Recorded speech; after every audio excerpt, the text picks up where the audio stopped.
Welcome to the Wally Report, MMA Savvy exclusive. Listen, we're back again and we're going to hit you with another exciting MMA Savvy episode. Today we'll be discussing UFC on ESPN 65 Emmett vs. Murphy that took place on Saturday night in Vegas. In standard Savvy fashion, we'll go through the main card, dissect all the big moments, and analyze the official results. And today, I will also be discussing some big MMA news that just dropped recently. Exciting stuff is going down, so get ready, baby. So with that, let's go straight to the card. So let's just soak this in, baby. Emmett versus Brady, fight night that took place last night. Man, I gotta say, yes, it was the Apex, but I wasn't as bummed as normal. I thought it was a solid card. I like the matchup here. It was a big matchup at 145. I love Emmett. Murphy's a rising star. So to me, there was a lot of intrigue and excitement going on here, right? So with that, let's just go down. So one thing I want to say before we get to the main card, Dione Barbosa came in like a beast, man, at flyweight for the female side. She's a force to be reckoned with. She came in and just flatlined Belbita, who's no slouch. She just went through her. She got the takedown, and then it was just so impressive, her work on the ground, and got the submission. Very scary. Definitely look out for this girl in the future. All right, let's jump to the main card. Now, I might have had an undefeated night, baby, but let's see what happens. So our picks were on the line. And of course, it was Finney versus Valentine in that first one. Listen, yes, they're kind of, giving Finney crap because it wasn't a very exciting fight. He basically wrestled him for the first couple rounds. And then in the third round, Valentine kind of fought back somewhat and ended up only getting the split decision win for Finney. But I thought, hey, if he has the power to wrestle the other guy, it's Valentine's fault that he can't get up. It's not Finney's fault to make it more exciting and be more dangerous and be more risky. He's got to get in there and get W. So I thought it was fine. I thought it was, just another new stud at middleweight as a wrestler. So really, really impressive there. So we go 1-0. Next one actually was a prelim that got promoted. But man, the story is Osborne, huge punch, huge strike that leveled Lewis Gurel over there in the second round. He gets the finish. He had been on a little bit of a slide, so the Jamaican sensation is back, baby. He's just a guy to look out for. We're going to keep moving on quickly. Okay, now the picks really start hitting here, and our analysis was perfect because we go deep at Savvy, baby. So we got Mearshart versus Tavares, and exactly what we had said. We knew that Tavares was too well-rounded. We knew Mearshart just, as long as if he doesn't get you on the ground, he's not going to get the win. So Tavares gets 1 and 2. He peppers him with a lot of punches. Mearshart tries to control him in round 3 and maybe steals round 3 because he's got his arms around him, but he never really gets the takedown. And so Tavares gets the win. And the other big news here is now he's tied with Bisping for the most wins in middleweight history, which is crazy to think that Tavares has been around that long. He's still kind of hovering outside of the top 15 because he never gets that big win, but maybe he has got a shot now.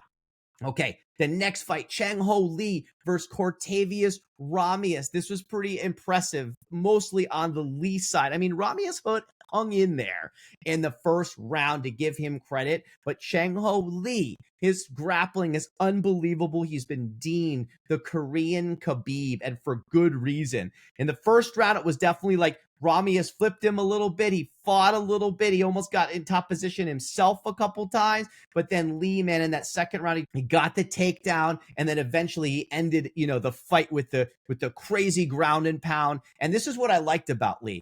He's not just an elite wrestler that just gets the position and then holds you. But man, as soon as he had that position, he went for it. He could be a terror at 135 because he looked like a big, strong bantamweight. He looked much bigger. You're in your standard bantamweight, so look out for this guy. He gets performance of the night. I like to see that for those young guys. Okay, and now my big underdog pick for the night. If you guys know my other shows, you know that I went Sabatini. So Sabatini Brito in the co-main. What a fight. I mean, I am so impressed with these guys coming out of Philly. Like, what is going on in the water there? What a grappler. I mean, I knew Sabatini was good, but I didn't know he was this good. And following Sean Brady's big win, they trained together. I mean, it's no shocker that Sabatini is training with Brady, because he dominated Brito maybe even more than Brady was able to dominate Edwards recently. He took him down right from the beginning.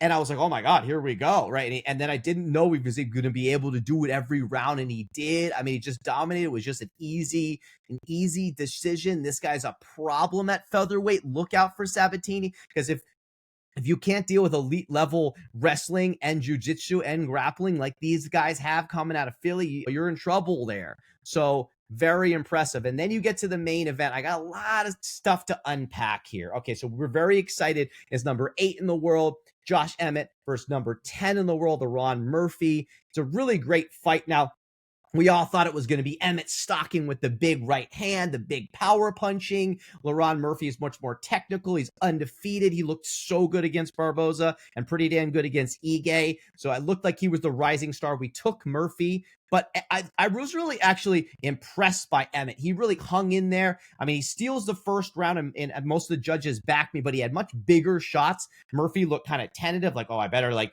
not get too crazy with the power of Emmett right in my face. And then in the beginning of round 2, he has that huge, like, he picks him up in the air and basically slams him. But I think what he did is he goes for a big punch, and it's kind of a little bit risky because he loses position. Murphy is able to get back up, and then Murphy is able to pepper him enough, I think, to steal round 2 and sort of change the fortune of the fight. If Emmett is smart and keeps him down in round 2 and uses that slam to his benefit, maybe this is a different outcome. But then I kind of feel like 3 and 4 were very close. Now, I thought Emmett was throwing the bigger shots, and he was landing the bigger shots. Yes, people are saying, oh, well, Murphy was saying, oh, I'm blocking it with my arms and nothing's really landing. I don't think that's true. And I think Murphy was peppering him more. He was getting more significant strikes, which I'm going to talk about in a second. My feeling of fucking significant strikes, Richie boy. But I still thought Emmett was doing more. He was landing the bigger power shots, and Murphy was just kind of getting his leg kicks and his little knee kicks, and yes, a couple decent, body kicks and things like that, but nothing was like that impressive.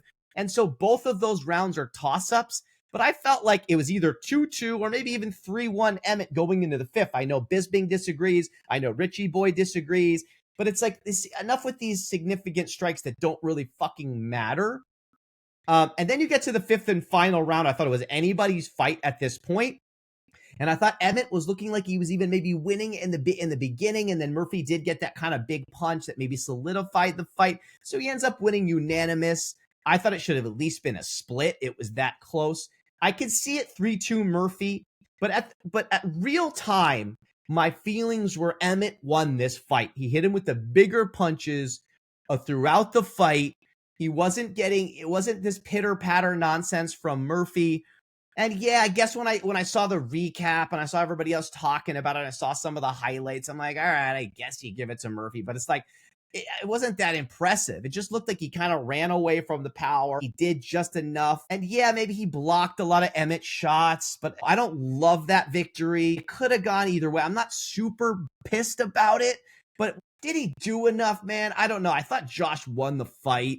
I won't, go crazy and, be super angry about it. But Murphy gets the win. It doesn't matter what I think. Sadly, it's what the judges think. So now Murphy's going to be number 8 in the world. I don't know what Josh does now. He's 40. Maybe he's getting close to those being his couple final dances, if you will. Because if he can't get through Murphy, how is he going to be a champ? All right. So overall, great card. I got to say, even at the Apex, I was definitely emotionally invested. It was a fun night. It was a fun time. I still think Dana needs to improve the fucking place. But anyway, the bigger story right now, maybe even bigger than this card, is the last 2 bits of news, baby. So check this out. We got Gary versus Protest. Now, everybody knows that Jamal Hill he had to leave the fight because of an injury against Roundtree. And so now Dana has a couple weeks to get it filled. Of course, you're going to go Gary, Protest, and it's a great fill-in. Normally, when you're in the situation of, I got a couple weeks and I need to fill in Hill versus Roundtree, you usually end up kind of getting a shitty situation. But this is definitely a great substitute, right? So think about You get Gary, who's just coming off that Rachmanov loss, but it was really, really close. Even though I wasn't that impressed by how he dealt with MVP and Neal. So he's kind of slipping a little bit for me, the excitement around Gary. But Prates, on the other hand, Richie's boy, 4 straight KOs. Very dangerous fight for Gary to take. I'm kind of surprised that, as you can see here, it's number 7 in the world versus number 13. Why is Gary doing this? Hopefully they paid him a boatload of money, but he's really risking his slot there, his number 7 slot. And he was right. He was a couple fights maybe away from a title shot a second ago before the Rachmanov loss, right? So now he's risking everything with Prates coming in, who's just steamrolling people. But I love the fight. It's going to be a great tactical stand-up battle, most likely, unless Gary starts getting hurt and he goes for some takedowns, because he does have good grappling too. But I say it's a great fight. We're going to see this in 3 weeks. I'm very excited about this, but I just wanted to break the news here. If you hadn't heard it, away from Savvy yet, we break the hot news at Savvy, and then let's end with the big boy, baby. They just announced Merab versus O'Malley 2. Are you kidding me? This is fucking fantastic. Now, okay, some people are going to say, listen, O'Malley already lost. Is it just really going to be the same fight? Can he deal with Merab's wrestling? And listen, I can't fully disagree with those arguments, but I will say O'Malley's been off the socials. He did have a hip problem before. He's had the surgery. He's definitely drilling wrestling day and night, obviously, and his striking is probably only going to get better, and he's still pretty young, so hopefully he's progressed and he's able to deal with the wrestling and the pressure of the machine. If not, why is he even, taking the fucking fight? So I like it. I think O'Malley does have a shot. It's exciting. It's one of the best fights you can make at bantamweight right now, especially with Merab already beating Umar. So I like the fight. I don't think O'Malley's getting preferential treatment because he's got that star power, and he was a pretty, unbelievable champ for a hot second there with the wins that he had, right? And the punching power that he possesses, because that's the one weakness of Merab that we saw early in his career, that he is susceptible to getting knocked out. And so that's why I think it's the most compelling matchup. It's very exciting. It's going to be taking place. Let's check out the date here. June 7th in Newark. I mean, you got to love it. So you're going to be right near all the New York crowd, and New York media is going to be right there. So I like it. A lot of excitement in the air about this. I'm around 2 months away. My take really quickly is I think Merab is just going to be too much. I know Nico's going to disagree with me, but his wrestling is just too good. I don't know if O'Malley can deal with it unless he really is improving in the gym and dealing. But I mean, even fucking Umar, who's one of the greatest wrestlers in the division, still couldn't fully deal with the pressure of Merab. So I just don't know. I don't see O'Malley coming on top here, but I do see him fighting better than what he did in that first one. I see him really giving Merab much more problems being taken down. I see him also getting much more aggressive with the hands when they're on the feet, because if he knows he's going to be taken down anyway, when he's up, he better take that. He better really go aggressive and take the big time strikes. He's got unbelievable reach, and I do think he can catch Merab like he did with Sterling. So listen, love the fight. I wanted to break the news here.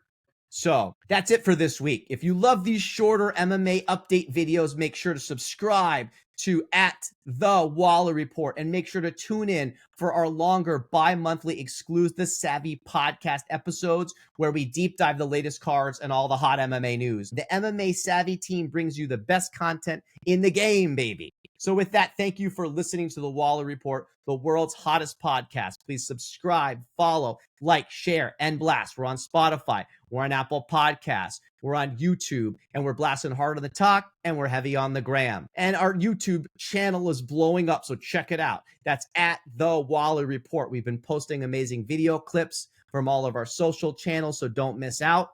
And make sure to comment on Spotify, comment on Instagram, on TikTok, and YouTube. We love the comments and interactions with the fans. So with that, here's our theme song.